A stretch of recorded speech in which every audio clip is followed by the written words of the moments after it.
Virus ऐसा है कि हमें पता ही नहीं वो है क्या। 3-4 साल तो दुनिया वैसी लॉक रही है Exactly, तो ये दोबारा हम वो एक उसी टेन्योर में ना चले। वायरस के अंदर ड्रिफ्ट एंड शिफ्ट एक ऐसा मैकेनिज्म है कि वो किसी वक्त भी किसी तरफ भी जा सकते हैं। उनके लिए ये इस वायरस से बचना HMPV से बहुत मुश्किल हो जाएगा। बिल्कुल ठीक है। ये वायरस उनको निमोनिया करा देगा, वो हाई रिस्क ग्रुप ग्रुप में आ जाते हैं। बिल्कुल। ये जो सर्दियों का सीजन होता है, इस सीजन में ये ज्यादा होता है। अस्सलाम वालेकुम, मैं हूं महर ज़िशान, आप देख रहे हैं 92 न्यूज़। नाजरीन, HMPV ने पूरी दुनिया में खतरे की घंटी बजा दी है। ये खतरे की घंटी चाइना की तरफ से आई है, जैसे पहले कोविड आया था। तो ये पैनिक क्यों मचा हुआ है? क्या ये ज़्यादा खतरनाक है कोविड से? मेरे साथ डॉक्टर इरफान मलिक साहब मौजूद हैं। अस्सलाम वालेकुम सर। वालेकुम सलाम जी। सर, आपने कोविड के टाइम पे भी बहुत लोगों को गाइड किया, तो ये जो अब नया एक वायरस आ रहा है चाइना की तरफ से, मेरे ख्याल से इस वायरस की वजह से लोग इतने परेशान नहीं है कि ये चाइना में एक पेंडेमिक की शक्ल इख्तियार कर गया है जो थोड़ा बहुत, तो इस वजह से लोग ज़्यादा पैनिक हुए हैं। हाँ जी, you are absolutely right, because वो फियर अभी स्टिल रिमेंबर, हमें बताया गया जी ये अब आने लगा है, you should be mentally ready. But मैं इसको कंपेयर करूँ इन दोनों वायरसेस को, तो उसमें फियर था ऑफ अननोन, कि हमें पता ही नहीं वो है क्या, है ना। और उससे आपने बात कितनी मोर्टेलिटी डेथ करता है उसके बारे में कोई ज़्यादा अवेयरनेस नहीं थी। इस वायरस की अगर हम बात करें तो ये पाकिस्तान में 2001 से एग्जिस्ट करता है, एज़ पर NIH का जो उनकी जो प्रेस रिलीज से आई है कि ये 2001 से ये हमारे पास मौजूद है। HMPV 2001 से हमारे पास मौजूद, मतलब 23 साल से ये हमारे पास, अब तो ये जवान हो गया होगा। हाँ जी बिल्कुल। सो ऐसा क्या हो रहा है कि सडनली चीज़ें जो हैं वो हमारे लिए ख़तरे के बाइस बन रही हैं। अब इनके लिए टेस्ट जो हैं वो अवेलेबल हैं अक्रॉस द ग्लोब। मैं पाकिस्तान की बात नहीं कर रहा। तो चाइना में ये है कि चाइना में हर मेजर सेटअप में वायरोलॉजी सेक्शन एक एग्जिस्ट करता है। कोई भी अनयूजुअल सर्ज आता है तो वो उसको फुली इन्वेस्टिगेट करते हैं और पूरी दुनिया के सामने ला के उस वायरस का एक नाम या बता देते हैं कि इसकी वजह से ये सिम्टम्स ज़्यादा हो रही हैं। वो ओवर पॉपुलेटेड कंट्री है, वहाँ पे ओल्ड एज लोगों की तादाद भी ज़्यादा है, एक्सट्रीम ऑफ एज लोगों की तादाद भी ज़्यादा है। तो वहाँ पे थोड़ी सी कॉम्प्लिकेशन थोड़ी भी हो तो वो ज़्यादा मालूम होती है। 1 लाख के शहर में अगर 1% पॉपुलेशन इन्वॉल्व हो तो वो सिर्फ शायद 1000 बनती है। अगर 10 लाख की पॉपुलेशन शहर में 1% हो तो वो कितनी ज़्यादा बनती है। तो ये थोड़ा सा फेयर जो है ये मैं समझता हूँ ज़्यादा हाइप इख्तियार कर गया, और इस वजह से हम लोग, जैसे आपने कहा कि चाइना का नाम आया तो हम लोग सारे जो है वो रेड अलर्ट हो गए। भाई पहले हमें एक कोविड वाला तोहफा मिला है, हाँ, 3-4 साल तो दुनिया वैसी लॉक रही है। Exactly, तो ये दोबारा हम वो एक उसी टेन्योर में ना चले। Every second person is asking कि सर ये क्या बनेगा। सो मेरा ये ख्याल में, क्योंकि इस वायरस को हम जानते हैं ये पुराना एग्जिस्ट करता है, तो इससे प्रिवेंशन, इससे प्रिकॉशन, इस सब चीज़ों का हमें अब बेहतर आइडिया है। ये वायरस किसी को अगर हो जाए तो उसके सिम्टम्स क्या होते हैं? देखिए, सबसे इंपॉर्टेंट प्रॉब्लम इस वायरस के साथ ये है कि ये वही अलामत कर रहा है जो कॉमन फ्लू लाइक सिम्टम्स होती हैं। जैसे अगर हम कोविड में एक लाइन हमसे अगर आप पूछेंगे, आप कहें कि कौन सी ऐसी सिम्टम्स थी जिस पे आप बड़े क्लियर कट कहते थे कि कोविड है, तो वो टेस्ट का शुरू में रहा, और बॉडी एक्स ने हमें बड़ा तंग किया कि जी हमें फ्लू है, लेकिन जिस्म में दर्दें हमारी बहुत ज़्यादा हैं, फटीग बहुत ज़्यादा है। इसमें तो सारी वही अलामत हैं जो सिंपल कॉमन कोल्ड की होती हैं, और ये हो भी सकता है कि हमें भी हो के ये ख़त्म भी हो चुका हो। सो ये ऐसा नहीं है कि ये हमने इसको देखा नहीं है, हमने ज़रूर हमारे सामने कुछ पेशेंट्स, और ये होता भी विंटर में है। ये जो सर्दियों का सीज़न होता है, इस सीज़न में ये ज़्यादा होता है। ये जो वायरस है ये निमोनिया की तरफ ले जाता है। देखिए, flu to begin with, end पे बिल्कुल जैसे आप बात कर रहे हैं एंड है नमूनिया जब ये डेवलप कर देता है, और ये हर शख्स को नहीं कर रहा होता नमूनिया, कुछ मेजर ऑफ द, हाँ बिल्कुल, मेजर जो जंक आपका जा रहा है वो सिंपल फ्लू लाइक सिम्टम से जा रहा है। 3 से 5 दिन में अपना ये साइकिल कंप्लीट करके विदिन अ वीक यूजुअली वो लोग स्टेबल हो जाते हैं, जिनमें कोई कोमॉर्बिड कंडीशन नहीं होती। यानी कि ये कोई इतना ख़तरनाक मामला नहीं है। अगर हमारी इम्यूनिटी ठीक है, हमारे जो सेफ्टी मेजर्स हैं वो हमने सही तरह रखे हुए हैं, तो कोई इतना बड़ा मसला नहीं है। कोई ज़्यादा पैनिक करने की ज़रूरत नहीं है, कोई सनसनी फैलाने की ज़रूरत नहीं है। बस ये फ्लू की तरह ही आया और फिर वो चला गया। बिल्कुल, देखिए बिल्कुल आपने बात ठीक है, लेकिन एक चीज़ याद रखें, वायरस के अंदर ड्रिफ्ट एंड शिफ्ट एक ऐसा मैकेनिज्म है कि वो किसी वक्त भी किसी तरफ भी जा सकते हैं। ये हमें ज़हन में रखना चाहिए। बट इम्पॉर्टेंट पॉइंट, मैंने जैसे शुरू में कहा कि हमें पता है ये वायरस कौन सा है, हमने इसको काफ़ी देर से देख रहे हैं, कोई न्यू अनयूजुअल वायरस नहीं आया।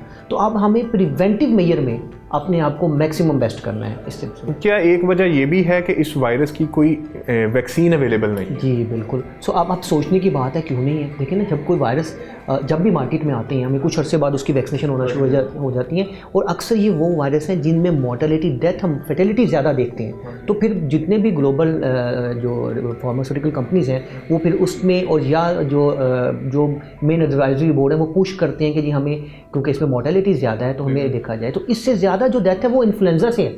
अगर आप बाहर का डाटा देखें तो इन्फ्लुएंजा जिसको हम फ्लू कहते हैं उससे ज़्यादा डेथ है, कोविड से ज़्यादा डेथ थी, और बाकी वायरस भी एग्जिस्ट करते हैं। तो इस वजह से इसकी फैटेलिटी इतनी नहीं रही और ये एग्जिस्ट करता रहा, और इसके बारे में वैक्सीनेशन के अभी तक कोई मेजर ज़रूरत पेश ही नहीं है। बिल्कुल।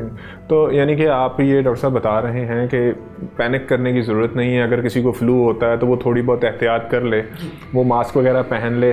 जी बिल्कुल। देखिए इंपॉर्टेंट अब क्वेश्चन ये है कि फिर अब हमें क्या करें, हमें क्या करना चाहिए। अब हमें ये पता लग गया है कि ये वायरस है, हमें ये पता लग गया है कि ये स्प्रेड करता है जिस तरह फ्लू स्प्रेड करता है। ये कंटेजियस है। जी बिल्कुल, ये स्प्रेड तो बहुत तेज़ी से करता है, यही तो इसकी प्रॉपर्टी है जिसकी वजह से जैसे कोविड कंटेजियस था। कोविड इससे ज़्यादा था। जब हम डेल्टा वेरिएंट की बात करते हैं वो तो बहुत ज़्यादा कंटेजियस था। ये भी है लेकिन उतना ज़्यादा नहीं है।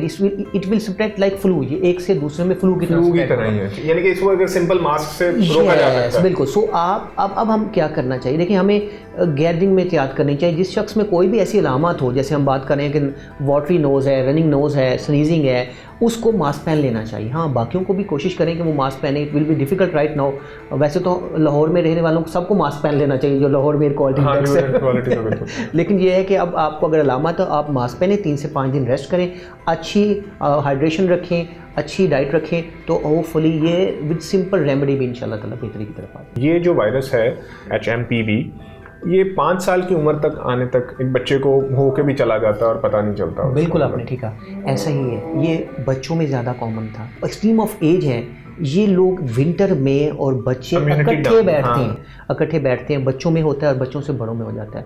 और बिल्कुल आपने ठीक कहा, ये और इन्हीं में ही ये प्रॉब्लम काज कर सकता है। हमें हर ग्रुप नहीं, हमें वल्नरेबल ग्रुप को आइडेंटिफाई करना है। हमें जो कोविड ने एक बात लेसन दे दिया कि हाई रिस्क ग्रुप है, उसको आप उसको आइडेंटिफाई करें और उसको इन सब चीज़ों से बचाएं। तो सर ये देखें ना, आप बेहतर समझते हैं इस चीज़ को कि जो हमारा सेडेटरी लाइफस्टाइल है जिसकी वजह से सबकी इम्यूनिटी डाउन हो जाती है। बज़ाहिर आपको एक शख्स जो है वो बड़ा कोई ताकतवर लगता है, बड़ा अच्छा लगता है, मगर जाके उसने फिर वही बर्गर और वो दूसरी चीज़ें खानी है, उसने वही वाइट फ्लावर अपने अंदर फेंकना, स्टार्च उसने अपने अंदर फेंकना है, तो उसकी वजह से जो उसकी इम्यूनिटी कॉम्प्रोमाइज़ होगी, उसकी बॉडी के अंदर डिफरेंट जो मिनरल्स हैं उनकी डेफिशिएंसी होगी, तो इम्यूनिटी तो उसकी डाउन हो जाएगी। तो इज इट दैट रीज़न कि जिसकी वजह से कोई भी वायरस आता है, जो पुराने वायरस में भी आप बता रहे हैं 2001 से ये फिर रहा है यहाँ पे, तो वो वायरस अब सर उठा रहे हैं क्योंकि इम्यूनिटी वीक हो गई है लोगों की। देखिए बिल्कुल आपने बहुत इंपॉर्टेंट बात की। लाइफस्टाइल मॉडिफिकेशन जो हमने कर दी है उसका इम्पैक्ट हम भुगत रहे हैं। हमारे बच्चों में फिजिकल एक्टिविटी ना होने के बराबर है। फिजिकल एक्टिविटी का निचोड़ उन्होंने कंप्यूटर में अपने आप को लिमिट कर दिया, डिजिटल डिवाइसेस में अपने आप को ले गया। हमारी डाइट में जंक फूड का इस्तेमाल बहुत ज़्यादा भर गया है। हमारी स्लीप नहीं है। देखिए आप लोग जिस चीज़ को बिल्कुल भी लिफ्ट नहीं कराते वो आपकी स्लीप है। You need at your age, our age, बच्चों की तो नींद ज़्यादा होती है, 6 से 8 घंटे की अनइंटरप्टेड स्लीप। और आपको पता है कि स्लीप भी इम्यूनिटी बढ़ाती है। सर ये जो ह्यूमन लंग्स हैं ये तकरीबन 3 to बहुत मैं इसको मोहतात होकर बता रहा हूँ 3 to 5 लीटर के दरमियान में ये चल रहे हैं, इनका वो कैपेसिटी है। मगर जो हमारा सेडेटरी लाइफस्टाइल है, जो हमारी जो लो एक्टिविटी है लाइफ में, जो हम बैठे ही रहते हैं एक जगह पे, हमें चलना फिरना तो बड़ी दूर की बात है। अब जो हम रूटीन में जो वॉक करते हैं वो तो ख़त्म हो चुका है ना लोगों के अंदर। अब हमारी इंटरटेनमेंट होती है कि हम कंप्यूटर पर बैठ जाएं, मोबाइल यूज़ कर लें, तो वो इस वजह से जो लंग्स हैं वो आ जाते हैं तकरीबन कोई 1.5 लीटर की कैपेसिटी पे। बिल्कुल। तो वो अब पहले वो सत्यानाश हुआ पड़ा है, पहले वो पहले ही 1.5 लीटर में, और फिर जब कोई इस तरह का वायरस पड़ता है वो फिर उसको बिल्कुल ही ऊपर ले जाता है। देखिए खत्म। I totally agree with you, but एक कंपोनेंट हम इसको अगर डिस्कस ना करें तो ये चैप्टर क्लोज नहीं होता, वो है environmental factor. You are living in area, मैं अगर लाहौर की बात करूँ या मेजर सिटीज़ की बात करूँ जहाँ पे air quality index significantly high रहता है, तो वो जो एयर क्वालिटी इंडेक्स अंदर जाता है, एक आम शख्स एक दिन में 2000 गैलन ऑफ एयर अंदर लेके जाता है, तो आप अंदाज़ा लगाएं कि ये एयर क्वालिटी इंडेक्स जो मैं अंदर लेके जा रहा हूँ इसका क्या इम्पैक्ट है। इसके अंदर जो पर्टिकुलर मैटर हैं जो 2.5 माइक्रोन जिनका साइज़ उससे कम है, ये पेनिट्रेट करते हैं इनसाइड योर लंग्स, ये लंग को डैमेज करके ब्लड में जाते हैं, ब्लड में जाके लोगों को हार्ट अटैक और नेम एनी डिजीज़ हर चीज़ का बाइस बनते हैं। सो आप एक अनहेल्दी इन्वायरमेंट में रहते हैं, आप सीडेंटरी लाइफस्टाइल से अपने आप को ओबीज कर चुके हैं और आपका जो लंग है उसके रिजर्व कितने हैं। तो this is the question should be asked by ourself. अगर हमने इस चीज़ को काउंटर नहीं किया, अगर हमने अपना लाइफस्टाइल चेंज नहीं किया, हेल्थ की तरफ हम नहीं आए, हमने अपना इन्वायरमेंट ठीक नहीं किया, तो अगले 10 से 15 साल में मेरा नहीं ख्याल कि हम एक शहर के अंदर बासानी को 15-20 साल भी निकाल सकेंगे। कोई घर भी ऐसा बचेगा। अब आप यहाँ पे आए हैं, इसका एक और फैक्टर भी आप अगर देखें, ये जो वेपिंग और स्मोकिंग एक कल्चर हम डेवलप कर चुके हैं, इसको भी अंडर एस्टिमेट ना करें। जो वेपिंग है इसके भी अपने साइड इफेक्ट हैं। जो उसका वो फ्लेवर होता है, अगर वो फ्लेवर आप पी लें तो आपका वैसे ही कुछ नहीं बचना। जी, सो यू आर राइट। देखिए वेपिंग के बारे में जो हमारी जनरल मिथ्स लोगों में चलती रही, एक तो चीज़ याद रखें, वेपिंग यूजुअली निकोटीन फ्री नहीं होता, लेवल कम जरूर होता है, निकोटीनिक फ्री नहीं होता।